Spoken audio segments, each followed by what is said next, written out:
Welcome to our podcast, Happy Household. We appreciate you listening in. Ben and I started this podcast to share some insights on what we have found successful and maybe what wasn't so successful. Our hope is that we can help each of you in some small way while getting to spend some quality time together. We feel the key to a successful relationship is trust and communication. Whether it be with friends, family, or significant others, open communication builds trust and creates a home that can become a happy household. Sweet Pea, you seem like you're having a better day than usual. Yeah. Yeah? Yeah, I'm having a better day than most days. Yeah. I would like to think that I have more good days than bad days, but there are some of those down days that feel like they last a week. Oh, yeah. I woke up this morning, I was thinking today was going to be a total shit show, but we're picking things off the list pretty quickly. Yeah. I still have a couple major projects I have to do today, like fix the hot tub, but yeah. For the most part, I think we're going pretty good for the day. Yeah. Got a good roll going on. Yeah, I think so. I think it'll be interesting to kind of read other people's stories and kind of give our comments, feedback, whatever you want to call it. We're going to try. We got a few questions that people have wrote in, not to us, but to a forum. And we're going to read whatever they got going on and see how that goes. And if this is something that we like, maybe we'll do it more often. Yeah. So we're gonna shoot with, what's the first one you got down the list, Sweet Pea? So someone messaged in and it says, I'm 26 female, getting married this summer. My sister, 24 female, is transgender. And my family has suddenly become deranged. My sister is trans and my extended family is a real mixed bags when it comes to support/allyship, but has usually landed on the side of sanity. Until now. Imagine that. I know, right? My fiance and I are getting married this summer. Congratulations. Yep. And we're having an all-sibling wedding party. How fun. In part because between us, we have enough siblings for a soccer team. That's awesome. Score one for the team in white. However, a few people in my family, especially my mom, have fixated on what my only sister, who is transgender, will wear for the wedding. My fiance's sisters, my sister and I, had previously talked about me picking out a color from Azai or Kennedy Blue or another big bridesmaid/wedding site, and then letting them pick out a cut of the dress or jumpsuit that they'll all match, but still have some autonomy and feel good about what they're wearing. My mom has suddenly said that this would be inappropriate, especially if my sister wears chiffon. I'm not a big fashion person, so I don't know. Me either, girl. And that she should wear a pantsuit.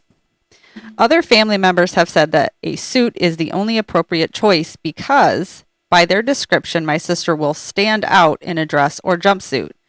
All the groomsmen were wearing the same suit from a local tailor. All my bridesmaids will be wearing the same color of dress/jumpsuit from the same shop. And in my opinion, and beyond the double standard, having my sister randomly wear a different outfit than literally everybody else would stand out way more than her wearing the same color of dress/jumpsuit as the other bridesmaids.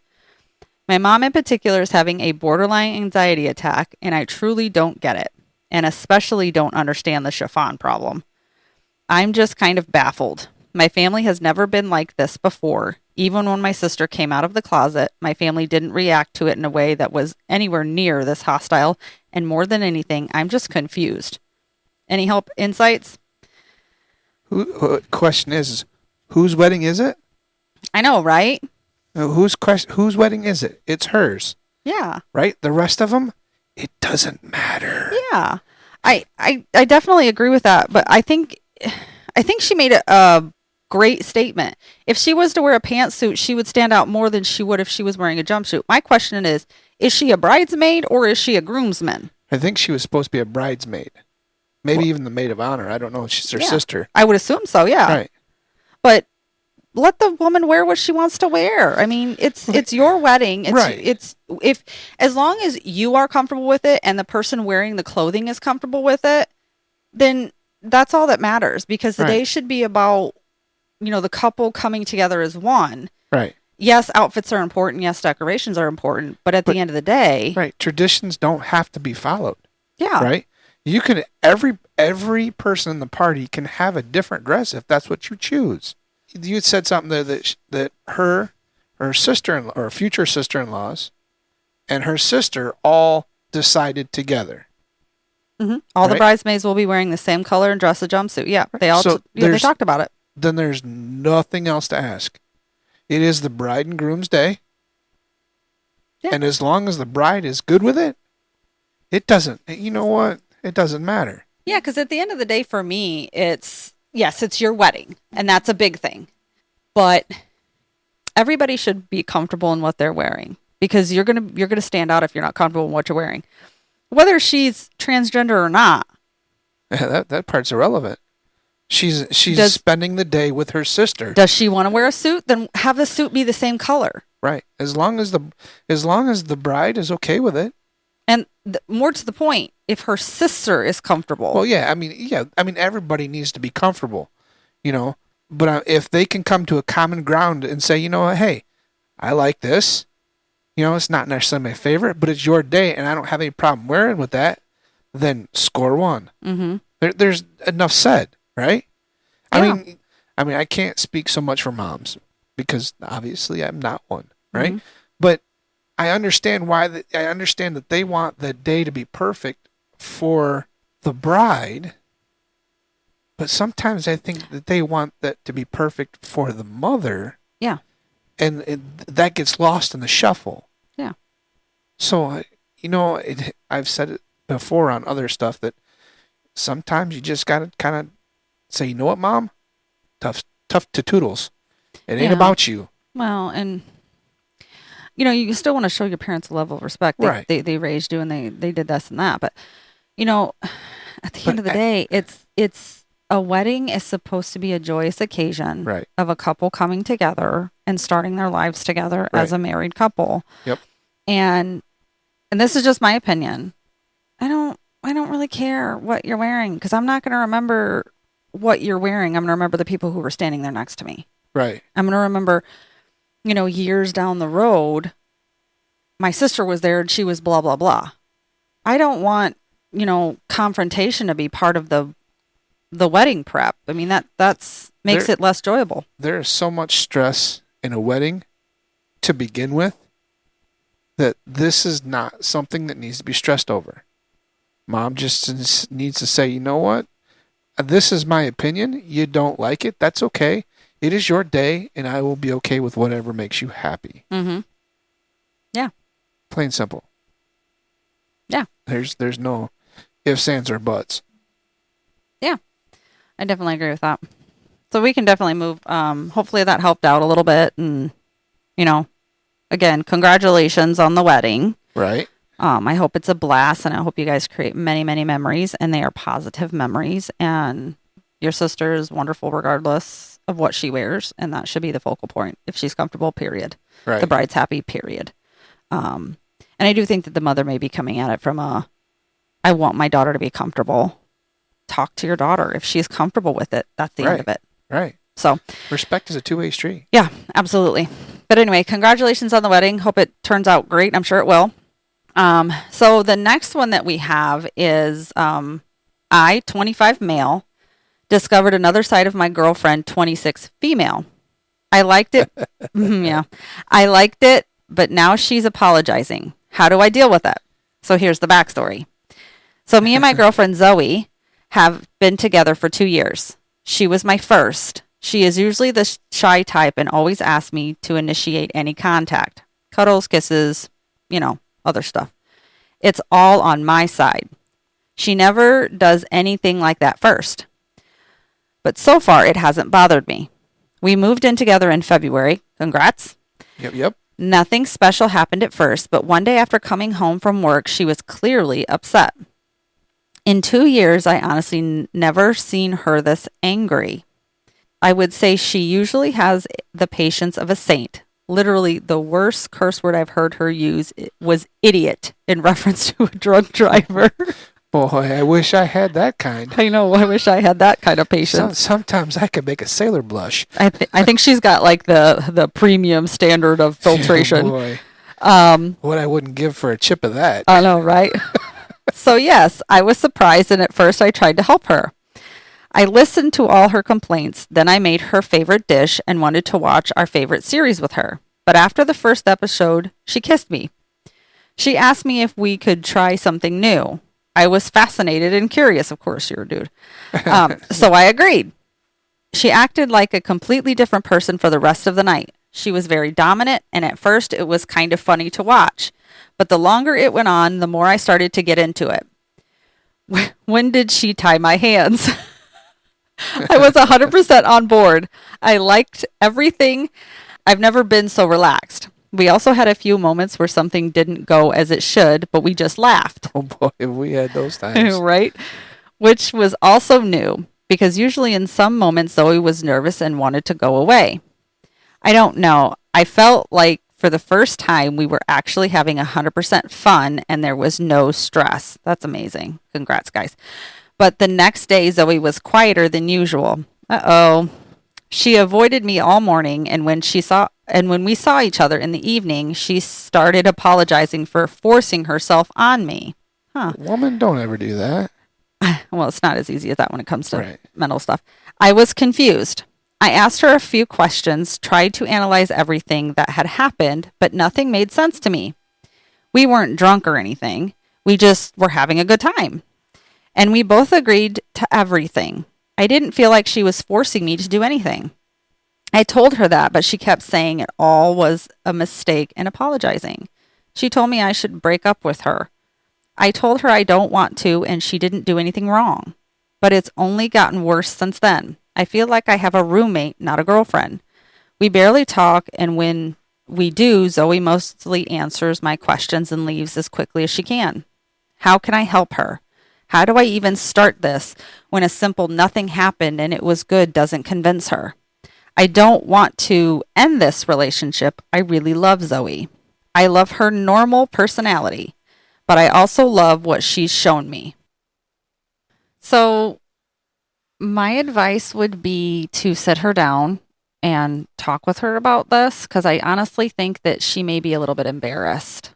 I think she's a whole lot embarrassed. Yeah. I know he said that he's tried to talk to her before and she answers her questions and then leaves. Yeah, but I would, most men have a hard time conveying that it's okay. It comes off as, oh, you know what, no big deal. But from her side, it is a big deal. Mm-hmm. And most men have a hard time conveying the true honest part that it was good. It was enjoyable, yeah. Right. But not negating her normal personality. That this is a portion of who she is, and you love everything about her, good, bad, and different. Right. And that, I would express that from a security standpoint. I think she's just shaken a little bit. She's embarrassed. She's, And it could have very well been just a one-time thing. She had some frustration she wanted to get out, and she got it out. I don't. And she's afraid that he's going to expect that. Yeah. More often. Yeah. And probably from his side, he's probably like, hey, hell yeah. But it's not necessarily the case that he expects it. Mm-hmm. Right? I guess from kind of what I'm picking up on this is a lot of it is that she is just, maybe she thinks that is an expectation now. And, reassuring her that she was in a safe place and, that you do still love her, and give her the time to process that. Well, and I think part of that conversation needs to start with her getting set down and just him talking. Say, I don't know about that. But what I mean by him talking is that he needs to say, look, I know what happened, and I don't want you to feel embarrassed or upset or think weird things. I just want you to know how I feel about you. I will take you. Honestly, I think he needs to sit her down and talk to her about what's going on. Right. Don't even bring up that situation. Just say, hey, I noticed since this happened, a change in you. I want to work this out. Can we talk about what's going on? Right. And, make it about supporting her and what she's going through, because she's probably going through a mess of emotions, mentally, and she's trying to work it all through. And, as somebody who is a person who does backpedal a lot when it comes to that kind of stuff, it is, and I can't speak for her because I'm not in her head, but I know she's, for sure. I can pick up that she's going through a lot, and reassuring her that she's in a safe place and can talk about that. Right. That it is not about, you gave me this, I expect. It's not sit about her down expectations. and say that you're still there for her. Right. Prove to her that you're willing to fight for her. And that's kind of what I was trying to say, but you definitely have a way of saying it the right way. You can clearly see that he loves her. Right. You can clearly see that. But loving somebody also includes communication, but I think he's trying to do that, and I want to commend him for that, because that's hard for men to do. Yeah. Trust me, I know. It's hard for anybody to do, not just men. But there's that stigma of men don't like to talk about feelings, but just be there for her. Right. Even if it feels like a roommate to you right now, this may be a valley, right? And you guys' mountaintop is coming soon. Yep. Reassure her so she knows she's in a safe place and she's cared about and secure, and go after your woman. Right. Don't worry about that particular day. Get her to talk about what has happened after that. Right. Because once that gets worked out and that communication's there, it will bring out the triggers and what we've always called landmines that fall in that spot. Mm-hmm. And it will help you navigate through those to not only make things better, but to excel from here on out. Mm-hmm. I wonder if maybe she's thinking this is what he's now expecting, because he had, now this is just an assumption. Right. But in her mind, she may be thinking he had a lot of fun. Was he not having fun before? Is this what he's going to expect going forward? Like, is this something that I'm now going to have to live up to? And I think it's one of those things where she's a mess of emotions because of it. Like, I think she's dealing with, oh my gosh, I can't live up to this. Why don't you just break up with me? You need somebody else. Because he reacted differently to her being confident and assured and direct and dominant, when that's not her normal nature. No. So I think maybe that did spark a little bit of fear in her about, am I really who he wants to be with? Reassure her that it is. Right. That you are having just as much fun in your normalness, and I'm going to rebut it back on you. Have you made her feel safe enough to let that side of her out? Probably not. If he's feeling like a roommate, and I've had those feelings before, he's probably waiting for something that's not going to happen.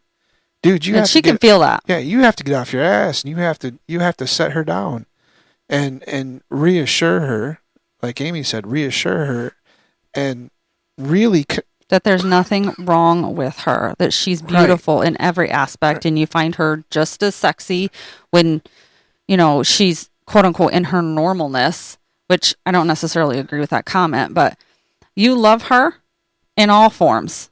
You enjoy her in all forms. Right. You are intrigued, caught up, all those words of positivity, no matter what state she is in. Right. Well, and women need to know that. Right. I mean, you can't have the spice all the time.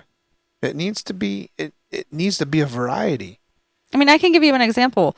When we first started dating, there was a lot of trauma in my past. There still is a lot of trauma in my past, but there's always going to be. But when we first started dating and we first started becoming sexually active, it was very hard for me to be confident in that. And we had talked about that. I told you, hey, just a heads up, because that was something that was betrayed in my marriage. Right. So I was very iffy about being confident in that. And for us, it was, I would always close my eyes because I would be afraid.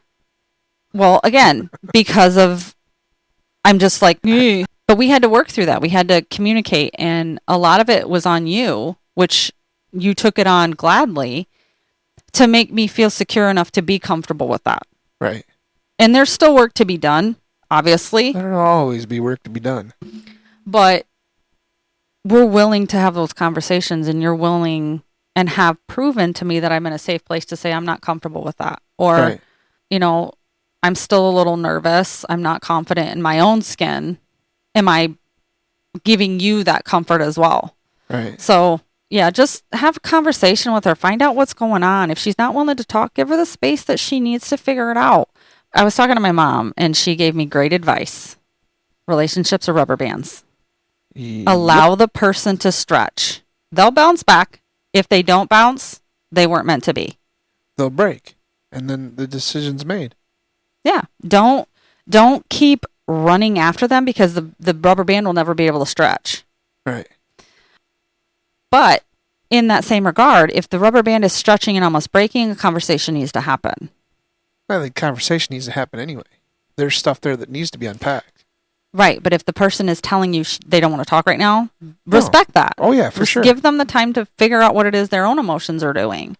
But I think in this case, I think he's given her the time to do that. And I think now is time to sit down and have that conversation of, Yep. I want this to trigger, work. buddy. Yeah. Time to pull the trigger. I want to figure this out. I'm not going to leave you. But Right. if you choose to leave me, I can't control that. It's going to hurt, but I can't control that. Right. But don't let it be said that it was anything that I was missing. You are what I want, and you are what fulfill me. Right. And you need to understand that. Yep. I agree. That sex has nothing to do with it. It's a part of it. Yes, it is. Make a list of everything that you love that are solely something she has that nobody else on the planet has. Her sense of humor. Pick something that she said that made you laugh so hard that you almost peed yourself. Yeah. Pick something that she does out of the kindness of her heart that nobody else has given you. Bring out those unique qualities that you love about her. Right. That doesn't have to do with sex. Yep. And that will give her the confidence to be more secure when you are intimate. Right. That'll make her feel comfortable and loved. And that's what needs to happen. Yeah, absolutely. Yeah, for sure. Yeah. Well, hopefully that helped you. Feel free to give us an update. We'd love to hear an update, see how things go about the conversation and stuff like that. For any of the ones that we read today, we would love to hear any updates that you guys may have, how things are going. And if you feel confident enough in our advice, and you want to, you have questions, feel free to email it to us. Yeah. You've heard the ones today. They will be completely confidential. We can give our thoughts on it and see how that helps you out, because that's what we're here for, right? Mm-hmm. Because at the end of the day, the advice that we give is tailored for us. You need to be able to understand it and tailor it for you. Mm-hmm. And hopefully we can give a little insight about what we found is worked and not worked. And I'm sure there's a few things that we've done that we've already kind of been through that. There's where this will come in play. Yeah. And we're just hoping, obviously, like he said, we'd love to hear you guys' stories, questions, comments, feedback. We love to take time to learn about you guys and hear some funny stories and not so funny stories, and we're here for that. So absolutely, feel free to reach out to us on Facebook or YouTube. Yep. And then give us a couple stars on Spotify if that's what you'd like to do. I've been told you can leave messages on Spotify, but I haven't quite figured that part out yet. So if you just give us the stars, and then if you want, instead of leaving them on Spotify, you can email them to us at happyhouseholdpodcast@gmail.com. Yep. That would probably be the best way for us to get that information. And maybe we'll read your story if you guys are comfortable with us reading your story on one of these, and we'll see what we can do from there. So we'd love to hear from you guys. And other than that, I hope you guys have a wonderful, wonderful day, and we'll talk at you next week. Yep. Until then. Bye-bye. Bye.